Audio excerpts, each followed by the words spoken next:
Dominic Calvert-Lewin continued his hot streak yet again midweek. He just scored a hat trick today in the Carabao Cup.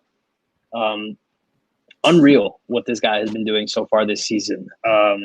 His underlying stats show a little bit cause for concern, right? Isn't that what we were talking about last week? We weren't super high on him, but he just keeps scoring.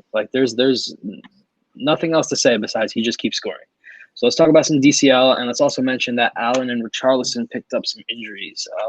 Not sure yet how serious those are. If there's any doubt for Richarlison this weekend. I don't know if you guys have heard anything yet. Maybe you can inform us. But Tazz, get us started here. Yeah, no, Dominic Calvert-Lewin keeping up his hot streak definitely is kind of why I'm considering bringing him in for Werner this upcoming game week.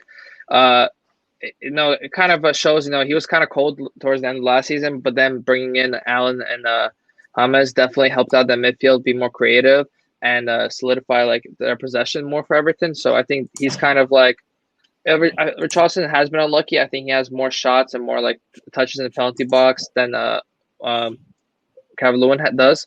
So kind of unfortunate not to score as many goals as he does, but he kind of just fits that Everton team right now and just kind of tapping in those goals, kind of like a poacher. Yeah, big time poacher. Gasch? Yeah, I think I made the point last week on the podcast, or maybe it was 2 weeks ago.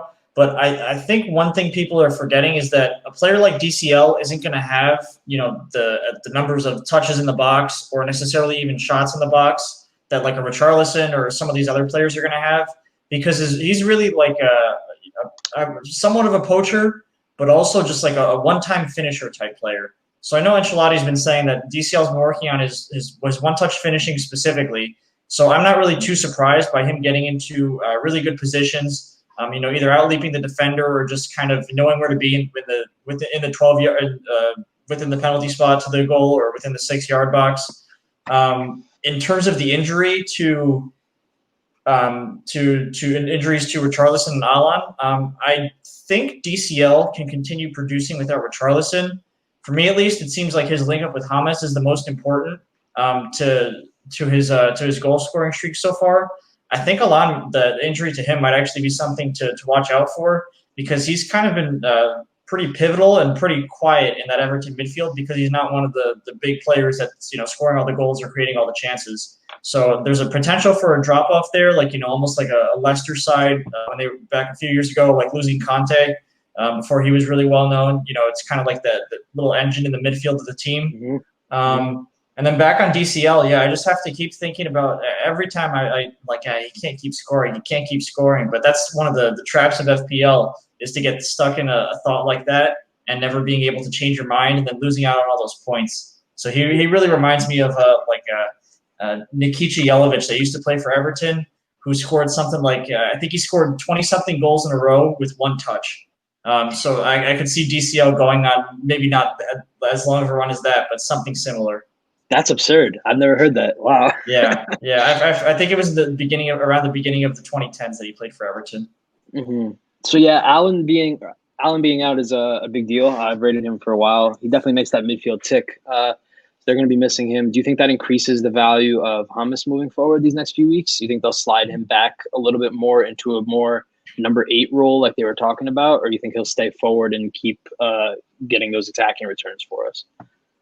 I think he'll stay forward, keep cutting inside off the right wing. I think Ancelotti really, really wants him to play there, so he's not going to sacrifice that, and he's going to realize that James is why try to fix something that isn't broken. Just try to maybe slide someone into Allan's spot and then keep James where he's been doing so well. C4. Sorry, Everton plays Liverpool in 2 weeks. Yes, it's not this upcoming week. Enjoy your Everton FPL assets until then. That's Wait, my take, right? It's a hot streak. It'll end then. It'll be over. Even after that, it's done. I think after that, that's when it's come back down to earth. You won't see this continued hot streak, and you won't see people continue talking about Everton double or triple up. I think after that, most people would be satisfied with either one of Calvert-Lewin or James, and then this whole Everton hot streak gets put to bed. I mean, after Liverpool, they got Southampton, Newcastle, United, Man United, Fulham, and Leeds. So, that's not like an awful stretch. Hey, Newcastle can fuck a team up, so don't disrespect my boys like that. Okay. Yeah, we got some. All right, everyone, mourning at home, do not listen to his advice. He's just on here as entertainment. I mean, he's the highest scorer in one out of the four. Yeah, I was just about to say. That's a good point.